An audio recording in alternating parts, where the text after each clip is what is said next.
Assalamualaikum warahmatullahi wabarakatuh. Bagaimana kabar anak ibu hari ini?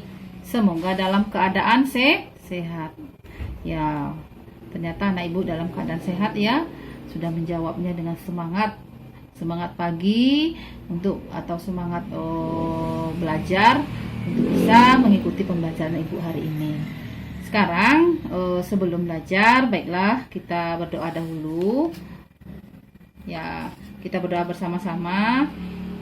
Baiklah, auzubillahi minasyaitonirrajim. Bismillahirrahmanirrahim. Allahumma inni as'aluka ilman nafi'a wa rizqan thayyiba wa amalan mutaqabbala. Ya Allah, aku sungguh memohon kepadamu ilmu yang bermanfaat dan rezeki yang halal dan amalan yang diterima. Amin. Semoga dengan kita berdoa semua pembelajaran hari ini dapat anak ibu serap dengan baik.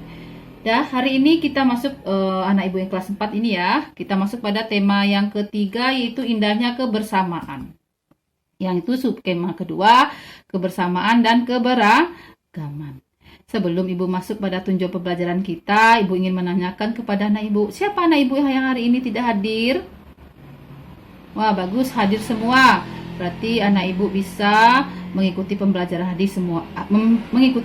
hari ini semuanya ya. Ya. Baiklah.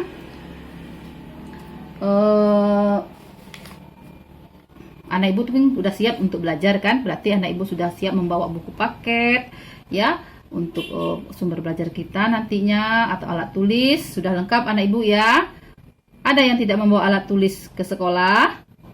Oh, bagus, semuanya membawa alat tulis.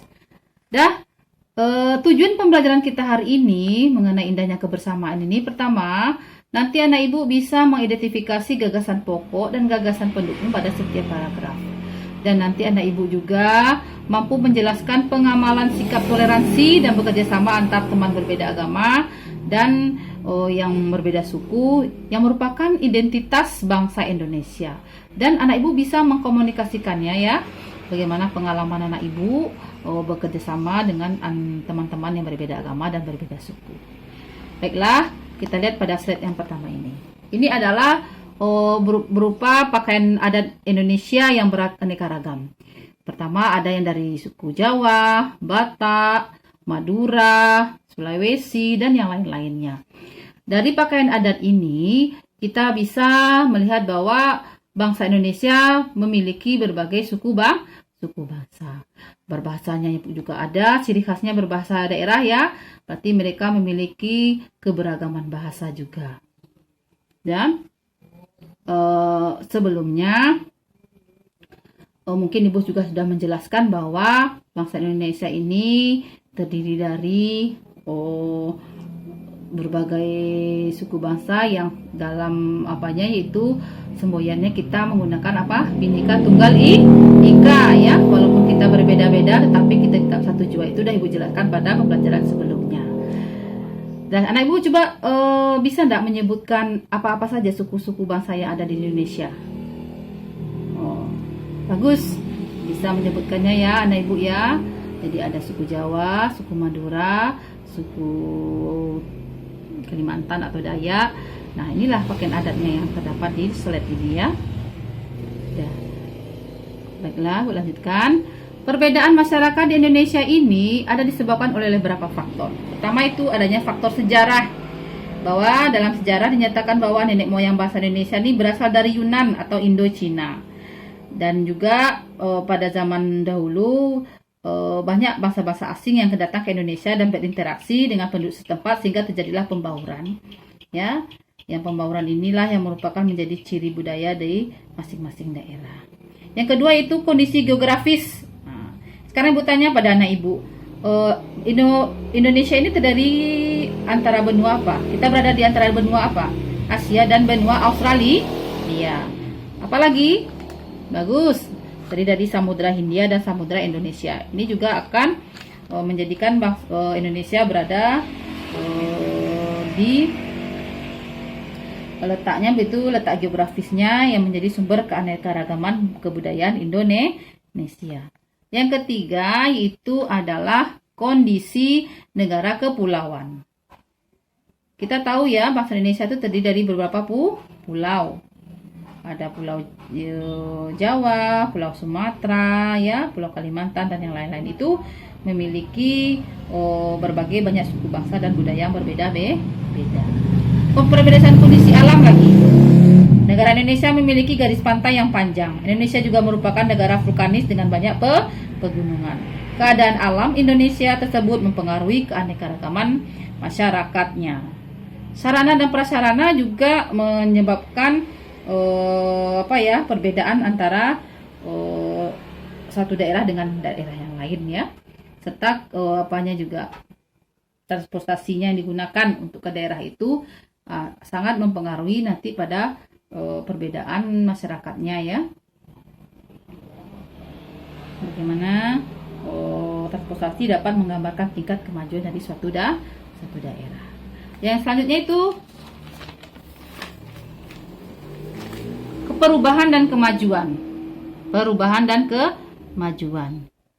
Ini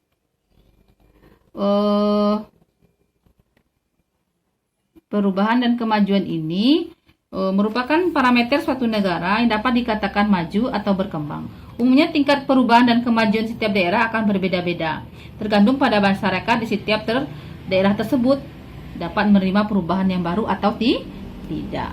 Yang terakhir adalah faktor iklim. Nah, kita tahu siapa anak ibu tahu yang bisa menyebutkan iklim yang ada di Indonesia bagaimana?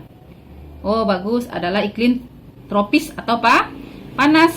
Iklim satu daerah bisa berbeda-beda dengan daerah yang lain. Faktor iklim setempat dapat menyebabkan juga perbedaan cara hidup masyarakat. Nah, mungkin kita lanjutkan lagi ya. Selanjutnya kita lihat pada slide-nya, yaitu ini gambar rumah adat. Nah, jadi selain pakaian adat, kita juga memiliki banyak rumah adat yang berbeda-beda di setiap daerah dari Sabang sampai Merauke. Dah, gitu juga dengan ini ya, agama. Nah, dengan kita memiliki berbagai macam perbedaan agama di Indonesia, berarti kita juga memiliki tempat ibadah yang berbeda-beda. Seperti masjid itu untuk umat Islam, gereja untuk Kristen. Nah, ini ada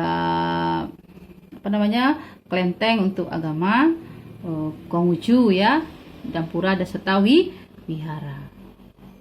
Nanti di dalam teks ini, keberagaman budaya Indonesia ini, nanti anak ibu bisa mengidentifikasi yaitu gagasan pokok dan gagasan pendukung dari suatu paragraf. Nah, lihat, itu ada suatu teks mengenai keberagaman budaya Indonesia. Kita tahu apa itu yang dimaksud dengan gagasan pokok. Gagasan pokok di sini merupakan gagasan yang terdapat di awal kalimat. Ada dua, yaitu ada di awal kalimat, ada di akhir kalimat. Apabila gagasan itu terdapat di awal kalimat disebut dengan deduktif, dan terdapat di akhir kalimat disebut dengan induktif. Nanti anak ibu bisa menentukan dalam teks ini mana gagasan utama dan mana gagasan penjelas. Dan anak ibu juga ibu beri tugas yaitu membuat pengalaman bertoleransi ya, dan bekerja sama dengan teman-teman atau tetangga yang berbeda suku dan agamanya. Mungkin itu yang dapat ibu sampaikan hari ini. Jangan lupa semangat belajarnya, walaupun kita belajarnya lewat video pembelajaran ya, atau belajar di rumah. Mungkin itu yang dapat ibu sampaikan. Alhamdulillahirrahmanirrahim. Wassalamualaikum warahmatullahi wabarakatuh.